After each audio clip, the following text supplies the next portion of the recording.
ಹಾಂ ಓಕೆ. ಆತ್ಮೀಯ ವೀಕ್ಷಕರೇ ನಮಸ್ಕಾರ. ಇವತ್ತು ನಮ್ಮ ಜೊತೆಗಿದ್ದಾರೆ ಹಿರಿಯ ಕಲಾವಿದ ಪ್ರಕಾಶ್ ಮಡಿಗೇರಿ ಅವರು. ಇವ್ರದ್ದು ವಿಶೇಷತೆ ಅಂದರೆ ಪಾತ್ರಗಳಲ್ಲಿ ತನ್ಮಯತೆ ಹಾಗೂ ಇವ್ರದ್ದೊಂದು ಧ್ವನಿಯದೊಂದು ವಿಶೇಷ. ನಾವು ಭಾಳ ವರ್ಷದಿಂದ ಇವ್ರ ಅಭಿನಯ ನೋಡ್ತಾ ಬಂದಿದ್ದೀನಿ. ಅವತ್ತು ಗೋಕಾಕದಲ್ಲಿ ಸಿಕ್ಕಿದ್ದಾರೆ. ನಮಸ್ಕಾರ ಪ್ರಕಾಶ್ ಅವರು. ಇನ್ನೊಬ್ಬರು ಕಲಾವಿದರಲ್ಲೇ ಕೂತ್ಕೊಂಡು ಅವ್ರದ್ದು ಪರಿಚಯ ಮಾಡಿಸ್ತೀನಿ. ಮಾರುತಿ ಶೆಟ್ಟಿ ಅವರು ಹಾಸ್ಯ ಬ್ರಹ್ಮರು ಇದ್ದಂಗೆ ಅದಾರ. ಈಗ ಸರ ನೀವು ರಂಗಭೂಮಿಗೆ ರಂಗಭೂಮಿಯಿಂದ ಬಂದಿರಾ ಅಥವಾ ನೀವು? ಇಲ್ಲ ನಮ್ಮದು ಹಿನ್ನೆಲೆ ಯಾವುದು ರಂಗಭೂಮಿ ಇಲ್ಲ. ನಾನೊಬ್ಬನೇ, ನನ್ನಿಂದನೇ ರಂಗಭೂಮಿ ಸ್ಟಾರ್ಟ್ ಆಗಿದ್ದು. ಸುಮಾರು ಒಂದು 18 ವರ್ಷ ನನಗಿದ್ದಾಗ ನಾನು ಊರು ಬಿಟ್ಟು ಬಂದೆ. ಅನಿವಾರ್ಯ ಕಾರಣದಿಂದ ಬಂದಾಗ ಹುಬ್ಬಳ್ಳಿ ಬಸ್ ಸ್ಟ್ಯಾಂಡಲ್ಲಿ ಬರೀ ಒಂದು ಟೈಮ್ ಕೇಳಿದ್ದಕ್ಕೆ ಈ ವೃತ್ತಿಗೆ ಬರೋದಕ್ಕೆ ಕಾರಣ ಆಯ್ತು. Turning point. ಹೌದು, ಅಂದರೆ ಯಾವುದೋ ಒಂದು ಕಾರಣಕ್ಕೆ ಬಂದಿದ್ದೆ. ಅವೆಲ್ಲ ಕಾರಣ ಹೇಳ್ತಾ ಹೋದ್ರೆ ಮತ್ತೆ ಜಾಸ್ತಿ ಆಗ್ತದೆ. ಇಲ್ಲ, ಕೆಲವೊಂದು ಹೇಳಲಿಕ್ಕೆ ಆಗೋಲ್ಲ, ಬರೀಲಿಕ್ಕೂ ಆಗಲ್ಲ. ಅದೇ ಅದಿರಲಿ. ಆದರೆ ಮೂಡಿಗೆರೆ ನಿಮ್ಮೂರ ಅಂದರೆ ಚಿಕ್ಕಮಗಳೂರು ಜಿಲ್ಲೆ ಮೂಡಿಗೆರೆ ತಾಲೂಕು. ಅಲ್ಲೊಂದು ನಮ್ಮ ಕುವೆಂಪುರ ಮಗ ಆ ಕಡೆ ಎಲ್ಲ ಇದು ತೇಜಸ್ವಿ ಅವರು ಮೂಡಿಗೆರೆ. ಇಲ್ಲಿ ಹುಬ್ಬಳ್ಳಿಗೆ ಬಂದ ಮೇಲೆ ನೀವು ಒಬ್ಬರೇ ಬಂದದ್ದು ಫಸ್ಟ್? ನಾನು ಒಬ್ಬರೇ ಬಂದದ್ದು 1975ರಲ್ಲಿ. 75ರಲ್ಲಿ ಅಂದರೆ ಮೊದಲು ಕಲೆ ಎಳ್ತಾ ಇತ್ತ ಬಾಲ್ಯದಲ್ಲಿ, ಅಂದರೆ ಹೈಸ್ಕೂಲ್ದಲ್ಲಿ, ಸ್ಕೂಲಲ್ಲಿ ಕೆಲವೊಂದು ಮಾಡ್ತಾ ಇದ್ದೆ. ಅಂತ ಏನು ಈ ರೀತಿ ಎಲ್ಲ ಮಾಡ್ತಿರ್ಲಿಲ್ಲ. ಸ್ಕೂಲಲ್ಲಿ ಗ್ಯಾದರಿಂಗ್ ಟೈಮ್. ಅಂದರೆ ಕಲಾವಿದ ಆಗ್ಬೇಕಂತೇನು? ಇಲ್ಲ ಕಲಾವಿದ ಆಗಬೇಕು ಅಂತ ಇಲ್ಲಿ ನಿರೀಕ್ಷಣೆ ಇರಲಿಲ್ಲ, ಅದು ಇಚ್ಛೆನೂ ಇರಲಿಲ್ಲ. ಅನಿವಾರ್ಯದಿಂದ ಅದೇ ಹೇಳಿದ್ದಲ್ಲ, ಒಂದು ಟೈಮ್ ಕೇಳಿದೆ. ನಾಟಕ ಕಂಪನಿ ಮಾಲೀಕರು, ಚಿತ್ರರಂಗ ಕಂಪನಿ ಮಾಲೀಕರು, ಅವಾಗ ಅವರಿಗೆಲ್ಲ ಒಂದು ಅಭ್ಯಾಸ ಇರ್ತಿತ್ತು. ಯಾರ್ಯಾರು ಕೆಲಸಗಾರರು ಬೇಕಂತಿರ್ತಾವ. ಅಂದರೆ ಅದ್ದೂರಿಯಾಗಿ ಕಂಪ್ನಿಗಳು ಇರ್ತಿದ್ವು. ಅವಾಗ ಕೆಲಸಗಾರ ಎಷ್ಟಿದ್ದ ಜನ ಇದ್ರು ಸಾಲ್ತಿರ್ಲಿಲ್ಲ. ಅಂದಾಗ ಅವ್ರು ಏನು ಮಾಡ್ತಿದ್ರು, ರೈಲ್ವೆ ಸ್ಟೇಷನಲ್ಲಿ, ಬಸ್ ಸ್ಟ್ಯಾಂಡಲ್ಲಿ ಹುಡುಗರನ್ನ ಯಾರು ಸಿಗ್ತಾರಪ್ಪ ಅಂತ ಹುಡುಕ್ತಾ ಇದ್ರು. ನೀವು ಟೈಮ್ ಕೇಳಿದ ತಕ್ಷಣ ಏನಂದ್ರೆ ಅವರು? ನಾನು ಟೈಮ್ ಕೇಳಿದೆ. ಟೈಮ್ ಕೇಳಿದ ಕೂಡಲೇ ಯಾವ ಊರು ಅಂತ ಕೇಳಿದ್ರು. ನಾನು ಸುಳ್ಳು ಹೇಳಿದೆ, ನಾನು ಇಲ್ಲಿಯವನೇ ಅಂತ. ನನ್ನ ಭಾಷೆ ನೋಡಿದ ಕೂಡಲೇ ಅವ್ರಿಗೆ ಅನುಮಾನ ಬಂತು. ಎಲ್ಲಿಂದ ಮಂದಿ ನಿಜ ಹೇಳಿದ್ದೆ ಬಂದು. ನಾನು ಸ್ವಲ್ಪ ಒಳ್ಳೆಯ ಮನೆತನದಲ್ಲಿ ಹುಟ್ಟಿ ಬೆಳೆದಂಥವನು, ಸ್ವಲ್ಪ ಚೆನ್ನಾಗಿ ಮಾತಾಡ್ತಾ ಇದ್ದೆ. ಇಂಗ್ಲೀಷ್ ಶಬ್ದಗಳು ಸ್ವಲ್ಪ ಎಜುಕೇಟೆಡ್ ಆಗಿದ್ದರಿಂದ ಅವರಿಗೆ ಒಳ್ಳೆ ಹುಡುಗ ಇವನು, ಯಾಕೆ ಏನೋ ಸುಳ್ಳು ಹೇಳ್ತಾ ಇರ್ಬೋದು, ಬಾ ಇಲ್ಲಿ ಟೀ ಕುಡಿಯೋಣ ಅಂತ ನನಗೆ ಕರ್ಕೊಂಡು ಹೋಗೋದೇ ಬೇಕಾಗಿತ್ತು. ಯಾಕಂದ್ರೆ ದುಡ್ಡು ಇರಲಿಲ್ಲ, ತಿಂಡಿ ಊಟ ಏನು ಮಾಡೇ ಇರಲಿಲ್ಲ. ಎಲ್ಲ ಕಲಾವಿದರು ಒಂದು ರೀತಿ ಕರ್ಕೊಂಡು ಹೋಗಿ ತಿಂಡಿ ಮಾಡಿಸಿ, ಕಾಫಿ ಕುಡಿಸಿ, ಈಗ ನಿಜ ಹೇಳೋದು ಎಲ್ಲಿ ಏನು ನನಗವ್ರಿಗೆ ಹೇಳ್ತಿರ್ಬೇಕಾದ್ರೆ ಕಣ್ಣೀರು ಬಂದ್ಬಿಡ್ತು. ಏನಪ್ಪ ಇದು ಯಾಕಾರ ಬಂದು ಏನು ಬಂದುಬಿಟ್ಟಿದ್ದೀನಿ, ವಾಪಸ್ ಹೋಗೋದಕ್ಕೂ ಮನಸ್ಸಾಗ್ತಾ ಇಲ್ಲ ಊರಿಗೆ. ಹಂಗಾಗಿ ಅವರು ಬಾಯಿಲಿ ನಮ್ಮ ಕಡೆ ಬರ್ತೀವಿ ಅನ್ನೋದು ಕರ್ಕೊಂಡು ಸೀದಾ ಎಲ್ಲೋ ಕ್ಯಾಂಪ್ ಇತ್ತು. ಅಲ್ಲಿ ಬಂದು ಕೂಡಲೇ ಮೊದಲು ನನಗೆಲ್ಲ ಕೆಲಸ ಮಾಡೋದೆಲ್ಲ ನೋಡಿದ್ದು. ನಾವು ಮಲೆನಾಡು ಜನ ಇದನ್ನ ಮರ ಹತ್ತೋದು ಅಂಥವೆಲ್ಲ ನಾವು ಈಗಲೂ ಮಾಡ್ತೀವಿ ಅಂತ. ಚಾರಮಾಡಿಗಟ್ಟು ಜನ ನಿಮ್ಮಲ್ಲಿ ಸೀದಾ ಬಂದು ಸ್ಟೇಜಿನ ಮೇಲೆ ಹಾಕಿದ್ದು ಚೆಕ್ ಅಂತಾರೆ. ಫಸ್ಟ್ ನಿಮ್ಮದು ಇದೇ ಕೆಲಸ ಇತ್ತು ಫಸ್ಟ್ ಬಂದ ತಕ್ಷಣ? ಅದೇ ಕೆಲಸ. ಆಮೇಲೆ ಮತ್ತೆ ವೈರ್ಮನ್ ಕೆಲಸ, ರಂಗಪಾಟಿ ಕೆಲಸ, ಎಲ್ಲ ಪ್ರತಿಯೊಂದು ಮೊದಲು ನಾವು ಕರ್ಮಿಗಳು. ಪಾತ್ರ ಆಕಸ್ಮಿಕ ಸಿಕ್ತು ಅಥವಾ ನೀವು ಒಲವಿನಿಂದ ಮಾಡಿದ್ರು? ಏನು ಗ್ಯಾಪ್ ಆಗಿರುತ್ತಲ್ಲ ಕೆಲವೊಂದು ಸಲ ಅವಕಾಶ ಆಯಿತು. ಅಂದರೆ ನಾನು ನಾಟಕ ಕಂಪನಿಗೆ ಸೇರಿ ಸುಮಾರು 6-7 ವರ್ಷಗಳ ನಂತರ ನಾನು ಪಾತ್ರ. ಅಲ್ಲಿವರೆಗೆ ಸುಮ್ಮನೆ ನಾಟಕ ಇದೇ ಕೆಲಸ ಬರೀ ಕೆಲಸಗಾರರಾಗಿ ನಮ್ಗೆ ಎಷ್ಟು ಅವಾಗ ಸಂಬಳ ದಿವಸಕ್ಕೆ 2 ರೂಪಾಯಿ. ದಿವಸಕ್ಕೆ 2 ರೂಪಾಯಿ ನಮಗೆ ಸಂಬಳ ಕೊಡ್ತಿದ್ರು. ಆಮೇಲೆ 5 ರೂಪಾಯಿ 10 ರೂಪಾಯಿ ಅಂತ ಹಿಂಗೆ ಜಾಸ್ತಿ ಆಯಿತು. ಆಮೇಲೆ ಅಕಸ್ಮಾತಾಗಿ ಬೆನಕನಾಳ ಸಂಗಪ್ಪ ಅಂತ ಒಬ್ಬರು ಕಲಾವಿದರು, ಒಳ್ಳೆ ಕಲಾವಿದರು.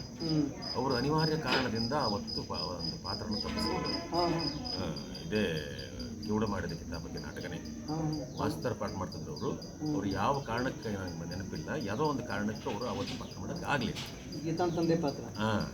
ನಾನು ಇವಾಗ ಮೊನ್ನೆ ದಿವಸ ಮಾಡಿದ್ದೆ ನೋಡಿ. ಆವಾಗ ಮಾಲೀಕರು ಇದಂದ್ರೆ ಯಾರು ಇಲ್ಲ ಪಾತ್ರ ಮಾಡೋಣ. ಕೆಲವು ಕಲಾವಿದರು ಇದ್ದರು, ಆದ್ರೆ ಅವ್ರು ನಾನು ಅಲ್ಲೇ ನನಗೆ ಪರ್ಫೆಕ್ಟ್ ಇಲ್ಲ, ನಾನು ಸರಿ ಅಂತ. ನಾನು ವೈರ್ಮನ್ ಕೆಲಸ ಮಾಡ್ತಾ ಇದ್ದೆ. ಆಮೇಲೆ ನಂಗೆ ಸ್ವಲ್ಪ ನಾಟಕ ನೋಡೋದು ಹುಚ್ಚು ಜಾಸ್ತಿ ಇತ್ತು. ಒಳಗಡೆ ಯಾರೋ ನಾಟಕದಲ್ಲಿ ಮಾತು ತಪ್ಪಿದ ಸರಿ ನಾನು ಎತ್ಕೊಡ್ತಾ ಇದ್ದೆ ಸರಿ. ಅದನ್ನು ಮಾಲಕರು ಗುರುತಿಸಿ ನೀನು ಮಾಡೋದು ಏನಾರು ಆಗಿ ಮಾಡಿಬಿಟ್ಟೆ. ಮೊದಲನೇ ದಿವಸನೇ ಮಾತು ಪರ್ಫೆಕ್ಟಾಗಿ ಒಪ್ಪಿಸ್ಬಿಟ್ಟೆ. ಅಭಿನಯ ಆಮೇಲೆ ಎಲ್ಲ ನಿಮ್ಗೆ ಮನನಾಗಿಬಿಟ್ಟಿತ್ತು ಎಲ್ಲ ಪಾತ್ರಗಳು ಬಹುಶಃ. ಮಾತು ಒಪ್ಪಿಸಿದೆ. ಆವಾಗ ಅವರು ಚಿತ್ರಿಗೆ ವೀರಣ್ಣ ಮಾಲಕರು ಆಯಿತು, ಇದು ಒಬ್ಬ ಕಲಾವಿದ ಆಗ್ತಾನೆ ಅಂತ ಹೇಳಿ ಮುಂದೆ ಕ್ರಮೇಣವಾಗಿ ಎಲ್ಲ ಪಾತ್ರಗಳನ್ನು ಕೊಡ್ತಾ ಹೋಗಿ ಬಹುಶಃ ಮರುದಿವಸ ಆ ಪಾಠ ನಿಮಗೆ ಬಂದಂಗೆ ಕಂಟಿನ್ಯೂ ನಾನೇ ಮಾಡಿದೆ. ಆ ನಾಟಕ ಮುಗಿಯೋದು ನಾನೇ ಮಾಡಿದೆ. ಅಷ್ಟೊತ್ತಿಗೆ ಮ್ಯಾಚ್ ಆಗಿಬಿಡ್ತು. ಇವತ್ತಿಗೂ ಅವತ್ತೇನು ಪರ್ಫೆಕ್ಟ್ ಮಾಡ್ಕೊಂಡಿದ್ದೆ ಆ ಪಾತ್ರ ಇವತ್ತಿಗೂ ಇದೇ. ಈಗ ಮೂಡಿಗೆರೆಯಲ್ಲಿ ಆಸ್ತಿ ಮನೆ ಎಲ್ಲ ಇರ್ಬೋದು. ಅಂದರೆ ನಮ್ಮದು ಕಾಫಿ ಒಂದು 16 ಎಕರೆ ನಮ್ಮ ತೋಟ ಇದೆ. ತಮ್ಮ ಒಬ್ಬನೇ ಅವರೇ ನೋಡ್ಕೊಳ್ತಾರೆ. ನಾನು ಈ ಕಡೆ ಬಂದಾದಮೇಲೆ ನಾನು ಸುಮಾರು 18-19 ವರ್ಷ ನಮ್ಮ ಊರಿಗೆ ನಾನು ಹೋಗಲೂ ಇಲ್ಲ. ನಾನು ಎಲ್ಲಿದ್ದೀನಿ ಅಂತ ಅಲ್ಲ, ನಿಮ್ಮ ದರ್ಶನ ಅವ್ರಿಗಿಲ್ಲ. ಭಾಳ ಮನಸ್ಸು ಗಟ್ಟಿಪ್ಪ ನಿಮ್ಮದು. ಅದಕ್ಕೆ ಕಾರಣ ಏನಂದರೆ ಬಂದುಬಿಟ್ಟಿದ್ದೀನಿ. ಒಳ್ಳೆ ಮನೆತನದಲ್ಲಿ ಹುಟ್ಟು ಬೆಳೆದವ್ರು ನಾವು. ಅಂದಾಗ ಹೆಂಗೆ ಮುಖ ತೋರಿಸ್ಬೇಕಪ್ಪ, ವಾಪಸ್ ಹೋಗಿ ಹೆಂಗೆ ಮುಖ ತೋರಿಸ್ಬೇಕು? ಆಗಿನ ಕಾಲ ಮೊಬೈಲ್ ಇಲ್ಲ, ಏನೂ ಇಲ್ಲ. ಅವರು ಎಲ್ಲ ಹುಡುಕಾಡಿದ್ದಾರೆ, ತುಂಬ ಸಫರ್ ಕೊಟ್ಟಿದ್ದಾರೆ. ತಂದೆ ತಾಯಿಗಳಿಗೆ ನಾವು ಭಾಳ ದುಃಖ ಆ ಟೈಮಲ್ಲಿ. ಮತ್ತು ಅವ್ರ ದುಃಖ ಅವರಿಗೆ ಗೊತ್ತಿರ್ತದೆ. ಅಲ್ಲ, ಆಮೇಲೆ ಮದುವೆ ಅದು ಯಾವಾಗ ಆಯ್ತು? ಆಮೇಲೆ ನಾವಿಲ್ಲೇ ಹುಬ್ಳಿ ಕಡೆ ಬಂದ ಮೇಲೆ ನಾವು ಕಂಪ್ನಿಯಲ್ಲಿದ್ದಾಗಲೇ ಮದುವೆ ನಾನೇ ಮಾಡಿಕೊಂಡೆ. ಅದು ಸಹಿತ ವಿಷಯ ಊರಿಗೆ ತಿಳಿಸಿರಲಿಲ್ಲ. ಆಮೇಲೆ ಕ್ರಮೇಣ ನಾನು ಹಿಂಗೆ ಕಂಪ್ನಿ ಇದ್ದಾಗ ನಮ್ಮೂರವರು ಅಡಿಯಾಳ ಕ್ಯಾಂಪಿಗೆ ಕಟ್ಟಿಗೆ ಮಾರಕಂತ ಬಂದರು. ಕಟ್ಟಿಗೆ ವ್ಯಾಪಾರ ಮಾಡ್ತಿದ್ರು ಅವರು. ಇಲ್ಲೆಲ್ಲ ತಂದು ದಾಂಡೇಲಿ ಗಿಂಡೇಲಿ ಅಲ್ಲೇ ಬಾರ್ಡರ್ ಬರ್ತಲ್ಲ. ಅವ್ರ ಫ್ರೆಂಡು ನಮ್ಮ ಕುಂದೂರು ಮಂಜಣ್ಣ ಅಂತ ನಾಟಕಕಾರರು ಕವಿಗಳಿದ್ದಾರೆ. ಅವರು ನಾವು ಒಂದೇ ಕಂಪ್ನಿಯಲ್ಲಿ ಅಡಿಯಾಳ ಕ್ಯಾಂಪಲ್ಲಿ. ಆವಾಗ ಅವರು ಅಲ್ಲಿ ಅವ್ರನ್ನ ಪರಿಚಯ ಮಾಡಿದ್ರು. ಇವರು ಮುಡಿಗೆರವರು ಅಂತೇಳಿ ನನಗೆ ಪರಿಚಯ ಮಾಡಿದ್ರು. ನನಗೆ ಮುಡಿಗೆರವರು ಅಂದ್ಕೊಂಡು ನನ್ನ ಹತ್ರ ಮಾತಾಡೋ ಶುರು ಮಾಡಿದರು. ಅವರು ನಮ್ಮ ರಿಲೇಷನ್ನೇ ಅವರು. ಆಗ ನಿಮ್ಮ ತಂದೆ ತಾಯಿ ಗೊತ್ತಾಯ್ತು. ಆವಾಗ ಅವರು ಅಲ್ಲಿ ಕೆಲಸ ಆದಮೇಲೆ ನನ್ನ ತಮ್ಮ ಬಂದು ಮತ್ತೊಂದು ಜೊತೆ ಹೋಗಿ ಆವಾಗಿಂದ ಬಂದೆ. ಈಗ ನಿಮಗೆ ಹೆಸರು ತಂದು ಕೊಟ್ಟದ್ದು ನಾಟಕ ಯಾವುದು ನಿಮಗೆ, ಅಥವಾ ನೀವು ಮೆಚ್ಚಿದ ನಾಟಕಗಳು, ನಿಮ್ಮ ಮೆಚ್ಚಿದ ಪಾತ್ರಗಳು, ಅಥವಾ ನಿಮಗೆ ಹೆಸರು ತಂದು ಕೊಟ್ಟ ನಾಟಕ ಯಾವುದು? ಈಗ ಇತ್ತೀಚೆಗೆ ಅತಿಯಾಗಿ ನನಗೆ ದೊಡ್ಡ ಹೆಸರು ತಂದು ಕೊಟ್ಟಂಥ ಒಂದು ಪಾತ್ರ ಅಂದರೆ ಅಕ್ಕ ಅಂಗಾರ. ನಮ್ಮ ಮಾಲಿಂಗ್ಪುರ ಇವರು ವೇಷ ಆಗ್ತಿರಲ್ಲ, ಇಬ್ರಾಹಿಂ ಸುತಾರ್ ಜನ ಹಂಗೆ ಅಂತಾರೆ. ಆದರೆ ಅವ್ರ ಮಟ್ಟಕ್ಕೆ ಹೋಗಂತ ದೊಡ್ಡ ಕಲಾವಿದರು ನಾವಲ್ಲ. ಅವ್ರಿಗೆ ಅವರು ಪದ್ಮಶ್ರೀ ಪಡೆದಂಥ ದೊಡ್ಡ ವ್ಯಕ್ತಿ. ಇಲ್ಲ, ಆ ಒಂದು ವ್ಯಕ್ತಿತ್ವ ಮನದಲ್ಲಿ ಅಭಿನಯ ಮಾಡಿ ಅವ್ರು ಹೋಲಿಕೆ ಮಾಡೋದು ನಾನು ಅಲ್ಲ, ತಪ್ಪಾಗುತ್ತೆ. ಅದು ನೀವು ಮೆಚ್ಚಿದ ಪಾತ್ರ ಯಾವುದು? ನೀವು ಯಾವ ನಾಟಕ ನಿಮ್ಗೆ ಇಷ್ಟ, ಯಾವ ಪಾತ್ರ ನಿಮ್ಗೆ ಇಷ್ಟ? ಪಾತ್ರಗಳು ಅಂದರೆ ಸಾಮಾನ್ಯವಾಗಿ ನಮಗೆ ಗೀತ್ ಚೂಡು ಮಾಡಿದ್ದ ಮತ್ತು ಮಾಸ್ತರ್ ಪಾತ್ರ ಇದೆಯಲ್ಲ, ಅದು ನನಗೆ ಭಾಳ ಇಷ್ಟ. ಎಲ್ಲ ಸಾಮಾನ್ಯವಾಗಿ ನನ್ನೊಂದು ಕ್ಯಾರೆಕ್ಟರ್ ಅಂದರೆ ಒಂದು ಸಣ್ಣ ಪಾತ್ರನೇ ಇರಲಿ, ಒಟ್ಟಿಗೆ ತಗೊಂಡೋಗಿ ನಿಂದಿರೋ ಪಾತ್ರನೇ ಇರಲಿ, ಅದನ್ನೂ ಸಹಿತ ನಿಷ್ಠೆಯಿಂದ ಮಾಡಬೇಕು ಅನ್ನೋದು. ಯಾವ ಪಾತ್ರನೂ ಎಲ್ಲ ಪಾತ್ರನೂ ಇಷ್ಟಪಟ್ಟೇ ಮಾಡಬೇಕು ಅನ್ನೋದು. ಅದು ನಿಜ. ಆದರೂ ಕೆಲವೊಂದು ಪಾತ್ರಗಳು ಕಾಡ್ತಿರ್ತಾವೆ ಮನುಷ್ಯನಲ್ಲಿ. ಈ ಪಾತ್ರ ಅದರೊಳಗೆ ಇನ್ವಾಲ್ವ್ ಆಗಿಬಿಡ್ತೀವಿ. ಅಂದರೆ ಎಲ್ಲ ಪಾತ್ರಕ್ಕೆ ಇನ್ವಾಲ್ವ್ ಆಗ್ತೀವಿ. ಬೇರೆ ಕೆಲವೊಂದು ಸೆಂಟಿಮೆಂಟ್ ಪಾತ್ರಗಳು ನಮ್ಮ ಅದಕ್ಕೆ ಇನ್ವಾಲ್ವ್ ಮಾಡಿಬಿಡ್ತಾವೆ. ಅಂಥ ಪಾತ್ರ ಯಾವ್ದು? ನೀವು ಕಣ್ಣಿದ್ರು ಬುದ್ಧಿ ಬೇಕು ಅಂತ ನಾಟಕ ಆವಾಗ ಅದರಲ್ಲಿ ಒಂದು ವಕೀಲರ ಪಾರ್ಟ್ ಸೀರಿಯಸ್ ಉಂಟು, ಕಾಮಿಡಿನೂ ಐತೆ. ಅಂಥ ಪಾತ್ರಗಳಿಗೆ ನಾನು ಕಾಮಿಡಿ ನಮ್ಮ ಬಾಯಲ್ಲಿ ಸ್ವಲ್ಪ ಸೀರಿಯಸ್ ಪಾತ್ರ ಹೆಂಗಾದ್ರೂ ಮಾಡ್ತೀವಿ. ಕಾಮಿಡಿ ಮಾಡೋದಕ್ಕೆ ಆ ವೆರೈಟಿ, ಆ ಕಲೆನೇ ಬೇರೆ ಬೇಕು. ದೈವದತ್ತವಾಗಿ ಅದಕ್ಕಾಗಿ ಬಿಟ್ಟಿದ್ದಾರೆ ಅವರು. ದೈವದತ್ತವಾಗಿ ಬರಬೇಕು ಮಾಡ್ಕೊಂಡಿದ್ದಾರಲ್ಲ. ಈಗ ಅವ್ರ ಬಾಯಿಲಿ ಅವ್ರು ನುಡಿಸುವ ಶಬ್ದಗಳು ನಮ್ಮ ಬಾಯಿಲಿ ಆ ರೀತಿ ಪಂಚ ಆಗಂಗಿಲ್ಲ, ಸಾಧ್ಯ ಇಲ್ಲ ಅಂಥದ್ರಲ್ಲಿ ಅದೊಂದು. ಆಮೇಲೆ ಕಾಲು ಚಿತ್ರದ ಹೆಣ್ಣಲ್ಲಿ ಅದೊಂದು ಮುಸ್ಲಿಂ ಪಾತ್ರ, ಅದು ಕಾಮಿಡಿ ಟ್ರಾಜಿಡಿ, ಅದೊಂದು ಪಾತ್ರ. ಆಮೇಲೆ ಆ ನಾಟಕಗಳು ಮತ್ತೆ ಸಿನಿಮಾ ರಂಗದ ನಂತರ ಏನಾದರೂ ಇಲ್ಲ. ನಮ್ಗೆ ತುಂಬ ಜನ, ನಾನು ಒಂದು ಸಲ ಹೋಗಿದ್ದೆ ಬೆಂಗಳೂರಿಗೆ ಹೋಗಿ ಒಂದು ಧಾರಾವಾಹಿ ಒಳಗೆ ಎಲ್ಲ ಮಾಡಬೇಕು ಹೋದೆ. ನನಗೆ ಯಾಕೆ ನಮಗಲ್ಲಿ ಅಲ್ಲಿ ಸ್ಥಿರವಾಗಿ ನಿಲ್ಲಬೇಕು ನಾವು. ಅಲ್ಲಿ ವರ್ಷಾನುಗಟ್ಟಲೆ ಅಲ್ಲಿ ನಿಂತು ನಾವು ಅಲ್ಲಿ ಚಾನ್ಸ್ ಬರೋವರೆಗೂ ಕಾಯ್ಕೊಂತ ಕುಂದ್ರಷ್ಟು ಪೇಷನ್ಸ್ ನಮಗಿಲ್ಲ. ಯಾಕಂದ್ರೆ ನಮಗೆ ಇದೇ ನಮಗೆ ಅನ್ನ. ಸಿದ್ಧಲಿಂಗಯ್ಯನವರದಲ್ಲ ಬಂಗಾರ ಮನುಷ್ಯ ಸಿನಿಮಾದ ಡೈರೆಕ್ಟರ್ ಒಂದು ಕಾಲಕ್ಕೆ ಹೇಳಿದ್ರು ಅವರು, ಪ್ರತಿದಿನ ಬೆಂಗಳೂರಿಗೆ ಬರುವಂಥ ಬಸ್ಸಿನಲ್ಲಿ ಒಬ್ಬ ಕಲಾವಿದ ಹೇಳ್ತಾನಂತ. ಅದರೊಳಗೆ ದಿನಕ್ಕೊಬ್ಬರು ಯಾವನ ಕಲಾವಿದ ಆಗ್ತಾನೋ, ಯಾವನ ಹೋಟ್ಲ್ ಸಪ್ಲೈರ್ ಆಗ್ತಾನೋ, ಮತ್ತೆ ಯಾವನ ಎಲ್ಲಿ ಹೋಗ್ತಾನೋ, ದೈವ. ಅದಕ್ಕೆ ಅದು ಹೇಳೋಕ್ಕಾಗಲ್ಲ. ಮತ್ತು ಕಷ್ಟ ಯಾಕೋ ಬೆಂಗಳೂರೇ ಬೇಡ ಅನಿಸ್ಬಿಡ್ತದೆ. ಹಾಗಾಗಿ ನಮ್ಗೆ ಆಮೇಲೆ ಮತ್ತೆ ತುಂಬ ಜನ ಕರೆದ್ರು, ಬರೀ ಅದ್ರಲ್ಲಿ ಚಾನ್ಸ್ ಇದೆಲ್ಲ ಚಾನ್ಸ್ ಅಂತೇಳಿ. ನಾನು ಅದಕ್ಕೆ ಅಪೇಕ್ಷೆನೇ ಪಡಲಿಲ್ಲ. ನಾನು ಇಲ್ಲ ರೀ, ನಮ್ಗೆ ಆಗೋದೇ ಇಲ್ಲ ಅಂದೆ ನಾನು. ಮತ್ತು ಈಗ ಯಾವ ನಾಟಕದಲ್ಲಿ ಅಭಿನಯಿಸಿರಿ ನೀವು ಇದು ಮಾಡಿದ್ದು? ನೀವು ವಿಶೇಷವಾಗಿ ಅಭಿನಯಿಸಿದ 8 ನಾಟಕಗಳು ಮಾಡಿದ್ದಕ್ಕೆ ತಪತಿ, ನರ್ಮದಿ, ಮದುವೆ, ಬಸ್ ಕಂಡಕ್ಟ್ರು, ಅಕ್ಕ ಅಂಗಾರ, ತಂಗಿ ಬಂಗಾರ, ಕುಂಟಕೋಣ, ಮುಖಜಾಣ, ಮತ್ತು 108 ಎಲ್ಲ ಕಂಪ್ನಿಗಳಲ್ಲೂ ಎಲ್ಲ ನಾಟಕಗಳಲ್ಲೂ, ರೇಣುಕಾ ಯಲ್ಲಮ್ಮ, ದಯಸಾಯರ ದರ್ಬಾರು.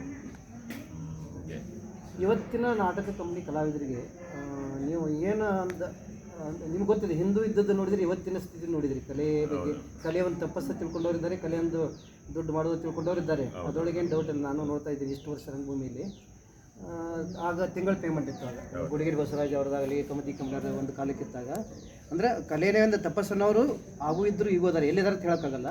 ಬಟ್ ಇವತ್ತಿನ ಕಲಾವಿದರು ನೀವು ಏನು ಹೇಳ ಬಯಸ್ತೀರಿ ರಂಗಭೂಮಿ ಕಲಾವಿದರಿಗೆ? ರಂಗಭೂಮಿ ಕಲಾವಿದರು ಇವಾಗ ಶ್ರೀಮಂತರಾಗ ಎಲ್ಲ ರೀತಿಯಿಂದನೂ ಶ್ರೀಮಂತರಾಗ. ಬಡ ಕಲಾವಿದನ ಶಬ್ದ ಬಳಸೋದಿಲ್ಲ ಈಗ. ಆ ಶಬ್ದ ಬೇಡ ಅಂತಿಲ್ಲ. ಯಾಕಂದ್ರೆ ನಮಗೇನು ಕಡಿಮೆ ಮಾಡಿರ್ತಾರೆ ಮಾಲೀಕರು, ನಮಗೆ ಕಡಿಮೆ ಇಲ್ಲ. ಅದನ್ನು ದುರುಪಯೋಗ ಮಾಡ್ಕೊಂಡ್ರೆ ನಾ ಬಡವಾಗ್ತೀನಿ, ನಿಜ ನಿಜ. ಅದನ್ನ ಉಪಯೋಗ ಮಾಡ್ಕೊಂಡ್ರೆ ನಾ ಶ್ರೀಮಂತ ಆಗ್ತೀನಿ. ದುಡ್ಡಿಗೆ ಮಿತಿ, ಆಸೆಗೆ ಮಿತಿ ಇಲ್ಲ ಮನುಷ್ಯನಿಗೆ. ನಮಗೆ ಎಷ್ಟು ಬರುತ್ತಲ್ಲ ನಾವು ಅದನ್ನು ತೃಪ್ತಿ ಅಂತ ನಾವು ತಿಳ್ಕೊಂಡ್ರೆ ಅದೇ ನಾವು ಶ್ರೀಮಂತ. ಕೋಟಿಗಟ್ಟಲೆ ಇದ್ರೆ ಅಲ್ಲ, ಇವತ್ತಿನ ಕಲಾವಿದರಿಗೆ ನೀವೇನು ಹೇಳಬಯಸ್ತೀರಿ ಅಂತ? ಇವತ್ತಿನ ಕಲಾವಿದರಿಗೇನು ಕಲಾರಾಧನೆ ಮಾಡಿ ಈ ಏನು ರಂಗಭೂಮಿ ಅಂತ ಇದೈತಲ್ಲ ಇದನ್ನ ಮೊದಲು ಪ್ರೀತಿಸಿ. ಯಾವ ಮಾಲೀಕರೇ ಆಗಲಿ ಯಾರೇ ಆಗಲಿ ಇನ್ನೊಬ್ಬರು ಅದು ಸೆಕೆಂಡ್ರಿ. ಅದು ಬರೀ ವ್ಯಾವಹಾರಿಕವಾಗಿ ಅಷ್ಟೇ. ನಮಗೆ ಉದ್ಯೋಗ ಅನ್ನ ಕೊಡೋಂಥದ್ದು ಇದು ರಂಗಭೂಮಿ. ನಾವು ಇನ್ನೊಂದು ಕಂಪ್ನಿಗೆ ಹೋದ್ರು ಇದೇ ರಂಗಭೂಮಿ, ಈ ಕಂಪ್ನಿಗೆ ಇದ್ರು ಇದೇ ರಂಗಭೂಮಿ. ರಂಗಭೂಮಿನ ಮೊದಲು ಪ್ರೀತಿಸ್ರಿ. ದೇವಸ್ಥಾನ ಇದೆ, ಒಂದು ದೇವಸ್ಥಾನ. ಹೌದೌದು, ಇದಕ್ಕೆ ದ್ರೋಹ ಮಾಡಬೇಡ. ರಂಗಭೂಮಿಗೆ ಯಾವತ್ತೂ ದ್ರೋಹ ಮಾಡಿ, ಮನುಷ್ಯನಿಗೆ ಮನುಷ್ಯ ದ್ರೋಹ ಮಾಡಿ. ಅದು ಮನುಷ್ಯನ ಗುಣ, ಅವರು ಮೋಸ ಮಾಡೋದು ಬಿಡೋದು. ನಿಮ್ಮ ಮಾತು ಕೇಳಿದ ತಕ್ಷಣ ಒಂದು ನೆನಪಾಯ್ತು. ಇಷ್ಟು ವರ್ಷದಲ್ಲಿ ಯಾವುದೋ ಪಿಕ್ಚರ್ ಡೈಲಾಗ್ ಇದೆ, ಎಲ್ಲರೂ ಪ್ರೀತಿಗೆ ಮೋಸ ಮಾಡುವುದು, ಎಲ್ಲರೂ ಪ್ರೀತಿಗೆ ಮೋಸ ಮಾಡುವುದು, ಆದರೆ ಪ್ರೀತಿ ಯಾರಿಗೂ ಮೋಸ ಮಾಡೋದಿಲ್ಲ ಅಂತ. ಆ ರೀತಿ ನೆನಪಾಯ್ತು ನಿಮ್ಮ ಮಾತು. ಹಂಗೆ ರಂಗಭೂಮಿ, ನಾವು ರಂಗಭೂಮಿನ ಪ್ರೀತಿಸಿದ್ರೆ ನಮಗೆ ರಂಗಭೂಮಿ ಖಂಡಿತವಾಗಿಯೂ ನಮಗೆ ಯಶಸ್ಸು ಕೊಟ್ಟೇ ಕೊಡ್ತಾರೆ. ಅಂದಾಗೆ ತಮ್ಮ ಶ್ರೀಮತಿಯವರು ಕಲಾವಿದರ ಅಥವಾ? ಮೊದಲು ನಾನು ಮದುವೆ ಮಾಡ್ಕೊಳ್ಬೇಕಾದ್ರೆ ಕಲಾವಿದರಾಗಿದ್ದರು. ಆದರೆ ನಾನು ಮದುವೆ ಮಾಡ್ಕೊಂಡ ತಕ್ಷಣ ಬಿಟ್ಟು ಮನೆತನ ಜವಾಬ್ದಾರಿ, ಮಕ್ಕಳಾದ್ಮೇಲೆ ಎಲ್ಲ ಮಕ್ಕಳ ಜವಾಬ್ದಾರಿ, ವಿದ್ಯಾಭ್ಯಾಸ ಅದೆಲ್ಲ. ಮಕ್ಕಳೆಲ್ಲ ಓದ್ತಿದ್ದಾರೆ? ಮಕ್ಕಳು ಒಬ್ಬಳು ಮಗಳು ಇದೇ ವೃತ್ತಿನ ಮಾಡ್ತಾ ಇದ್ದಾಳೆ. ಅವ್ರ ಹೆಸರು ಅನಿತಾ. ಆಮೇಲೆ ಇನ್ನೊಬ್ಬಳು ಮಗಳು ಡಫ್ ಅಂಡ್ ಡಮ್, ಕಿವಿ ಇಲ್ಲ ಬಾಯಿ ಇಲ್ಲ. ಅವ್ರ ಗಂಡನು ಡಫ್ ಅಂಡ್ ಡಮ್. ಅವಳು ಮ್ಯಾರೇಜ್ ಕೊಟ್ಟಿದ್ದೀನಿ. ಮಕ್ಕಳು ಅವಳಿ ಜೋಳಿ ಮಕ್ಕಳಿದ್ದಾರೆ ಅವ್ರಿಗೆ, ಒಂದು ಗಂಡು ಒಂದು ಹೆಣ್ಣು. ಆಮೇಲೆ ಮಗಳಿಗೂ 3 ಮಕ್ಕಳು. ಮಗಳು ಮದುವೆ ಆಗಿದೆ, ಅವನಿಗೆ ಮಕ್ಕಳಾಗಿಲ್ಲ. ಒಟ್ಟು 3 ಮಕ್ಕಳು. ನೆಮ್ಮದಿ ಜೀವನ. ಇದ್ದಿದ್ರೆ ನಾವೇನು ಅತಿಯಾಗಿ ಆಸೆ ಪಡೋಂಥವ್ರು ಅಲ್ಲ. ನಮಗೆ ಎಷ್ಟು ಬರುತ್ತೆ ನಾವು ಅದರಲ್ಲಿ ನಾವು ಶ್ರೀಮಂತರ ದೇವಪ್ಪನ ಅಂತ ನಾವು ಅನ್ಕೊಂತೀವಿ. ನಾವು ಶ್ರೀಮಂತರಪ್ಪ ಅನ್ಕೊಂತೀವಿ. ನಮಗೆ ಎಷ್ಟೇ ಇರಲಿ ನಾವು ಬಡವರು ಅಂತ ಯಾಕೆ ಅನ್ಬೇಕು? ನಮ್ಮ ಕೈ ಕಾಲಲ್ಲಿ ಶಕ್ತಿ ಇರಬೇಕಾದ್ರೆ. ಅದೊಂದು ಕಾಲಕ್ಕಿತ್ತು, ಕಥೆಗಳಲ್ಲಿ ಸ್ಟಾರ್ಟಿಂಗ್ ಬರ್ತದೆ ಬಡ ಬ್ರಾಹ್ಮಣ ಅಂತ ಬರೀತಾ ಇದ್ರು. ಬಡ ಕಲಾವಿದ ಅಂತ ಅದೊಂದು ರೂಢಿ. ಆ ಶಬ್ದನೇ ಬೇಡ ಅಂತೀನಿ. ಬಡ ಕಲಾವಿದನ ಶಬ್ದ ಆದ್ರೆ ಬಡ ಬ್ರಾಹ್ಮಣ ಐತಿ ಗೊತ್ತಿಲ್ಲ, ಬಡ ಕಲಾವಿದನ ಶಬ್ದ ಅಂತ ಈಗ ಇಲ್ಲ. ಈ ನೋಡಿದ್ರೆ ಬೇಡ. ನಮಗಲ್ಲಿ ಶಕ್ತಿ ಐತಪ್ಪ, ರಂಗಭೂಮಿ ಸೇವೆ ಮಾಡೋಂಥ ಶಕ್ತಿ ಇರೋವರೆಗೂ ನಾವು ಶ್ರೀಮಂತರೇ. ಒಟ್ಟಿನಲ್ಲಿ ನಿಮ್ಮ ಆದರ್ಶ ಕಲೆ ಬಗ್ಗೆ ನೀವಿರುವಂಥ ಆದರ್ಶ ಎಲ್ಲರಿಗೂ, ಎಲ್ಲ ಕಲಾವಿದರು ಅದನ್ನ ರೂಢಿಸ್ಕೊಳ್ಳಿ. ನಿಮಗೆ ಕಲೆಯೊಳಗೆ ಇನ್ನೂ ಹೆಚ್ಚಿನ ಸಾಧನೆ ಮಾಡುವಂಥ ಅವಕಾಶ ಭಗವಂತ ಕೊಡಲಿ ಅಂತ ಹೇಳ್ಕೊಂಡು ನಿಮಗೆ ಒಳ್ಳೆಯದಾಗಲಿ ಅಂತ ಬಯಸ್ತಾ ಇದ್ದೀನಿ. ಧನ್ಯವಾದಗಳು. ನಿಮಗಾಯಿತು ಮಾರುತಿ ಶೆಟ್ಟಿ ಅವರಿಗೆ ಇಬ್ಬರಿಗೂ ನಮಸ್ಕಾರ. ಈಗ ನನ್ನ ಜೊತೆ ನಿಜವಾಗ್ಲೂ ಅವರು ಮಾರುತಿ ಶೆಟ್ಟಿ ಅವರಂದ್ರೆ ನಾವು ಬಹಳ ಆತ್ಮೀಯರಂದ್ರೆ ಅದು ನಮ್ಮ ಆತ್ಮಗಳಲ್ಲೇ ನಾವು ಇಟ್ಕೊಂಡಂಥ ಆತ್ಮೀಯರು. ಹೇಳಲಿಕ್ಕಾಗಲ್ಲ. ಇಬ್ಬರು ನಾವು ಎದುರಿಗೆ ಯಾವುದನ್ನು ಹೇಳ್ಕೊಳ್ಳಲ್ಲ, ಏನೂ ಮಾಡ್ಕೊಳ್ಳಲ್ಲ. ಆದರೂ ನಮ್ಮ ಆ ಸ್ನೇಹ ಕೊನೆಯವರೆಗೂ. ಅವ್ರು ಹೇಳ್ತೀನಿ, ಅವ್ರಿಗೆ ನೀವು ಸ್ಲೋ ಪಾಯ್ಸನ್ ಆಕ್ಟಿಂಗ್ ಅಂತ ಹೇಳ್ತೀನಿ.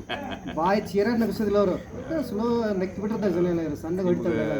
ನಾನು ಯಾವಾಗಲೂ ಅಂತಿರ್ತೀನಿ, ಸ್ಟೇಜಲ್ಲಿ ಸಹಿತ ಅಂತಿರ್ತೀನಿ, ಕಲಾವಿದರು ಪ್ರತಿಯೊಬ್ಬರು ಆಗ್ತಾರೆ, ನಟ ಆಗೋದಕ್ಕೆ ಕೆಲವೇ ಕೆಲವು. ಅಂಥದ್ರಲ್ಲಿ ನಾನು ಅವರಿಗೆ ನಟ ಅಂತ ಕರಿತೀನಿ.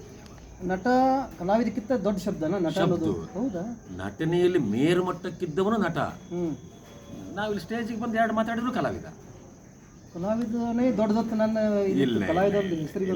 ಹೌದು, ಪ್ರತಿಯೊಬ್ಬರು ಹಂಗೆ ಅಂತಾರೆ. ಆದ್ರೆ ನನ್ನ ದೃಷ್ಟಿಯೊಳಗೆ ಹಂಗಲ್ಲ. ಇಲ್ಲಿ ಪಾತ್ರ ಮಾಡೋನು, ಕಲೆಯಲ್ಲಿ ಇರೋನು ಎಲ್ಲವನ್ನೂ ಕಲಾವಿದನೇ. ಅದು ಎಲ್ಲರೂ ನಟ ಆಗಕ್ಕೆ ಸಾಧ್ಯ ಇಲ್ಲ. ಬಟ್ ಕಲಾವಿದತ್ತ ಚಿತ್ರ ತೆಗೆಯೋನು ಅಂತಾರೆ, ಶಿಲ್ಪಿಗೂ ಕಲಾವಿದ ಎಲ್ಲರಿಗೂ ನಟ ಅಂತ ಕೇವಲ ನಟನೆ ಮಾಡೋದು ಮಾತ್ರ. ಆ ಮಟ್ಟದಲ್ಲಿ ಎಲ್ಲರಿಗೂ ಅವ್ರ ಮಟ್ಟಕ್ಕೆ ನಾವು ಪಾತ್ರ ಮಾಡೋಕ್ಕಾಗಲ್ಲ. ಅವರಂತ ಮೇಲ್ಮಟ್ಟದ ಕಲಾವಿದರು ಅವರಿಗಾಗಲ್ಲ, ನಿಮ್ಮಂಗೆ ಸೀರಿಯಸ್ ಮಾಡ್ಲಿಕ್ಕೆ ಆಗ್ಲಿಕ್ಕೆ. ಯಾಕಂದ್ರೆ ಆ ವಿಷಯಕ್ಕೆ ಅವರು ರಂಗಭೂಮಿ, ಆಮೇಲೆ ಆ ನಿಷ್ಠೆ ಐತಲ್ಲ, ಆ ರಂಗಭೂಮಿ ನಿಷ್ಠೆ ನೋಡ್ರಿ. ಅವರ ಆ ಡ್ರೆಸ್ ಸೆನ್ಸ್ ಆಯಿತು, ಆಮೇಲೆ ಯಾವ ಪಾತ್ರಕ್ಕೆ ಯಾವ ರೀತಿ ಮೇಕಪ್ ಮಾಡಬೇಕು ಅನ್ನೋದಾಯ್ತು, ಆ ಸೆನ್ಸ್ ಐತಲ್ರಿ, ಅದನ್ನೇ ರಂಗಭೂಮಿ ಅವರು. ಅದೊಂದು ಒಳ್ಳೆ ಗುಣ. ಮತ್ತು ಯಾಕಂದ್ರೆ ಅವರು ಲವಕುಶದ ಕೆಂಪು ಮಾರುತಿ ಕರಿಮಾರುತಿ ಜನಕ್ಕೆ ಕರ್ನಾಟಕ ಮಂದಿ ಭಯಪಟ್ಟ ಆಗಿಬಿಟ್ಟಾರೆ. ಕರಿಮಾರುತಿ ಜೋರು ಬಾಯಿ ಮಾಡಿ ನಗಿಸ್ತಾರೆ, ಇವ್ರು ಗಪ್ಪ ಇದ್ದು ನಗಿಸ್ತಾರೆ. ಇಷ್ಟ ಒಬ್ಬೊಬ್ರದ್ದು ನಂತರ. ಓಕೆ, ತುಂಬ ಧನ್ಯವಾದಗಳು ಸರ್. ನಮಸ್ಕಾರ.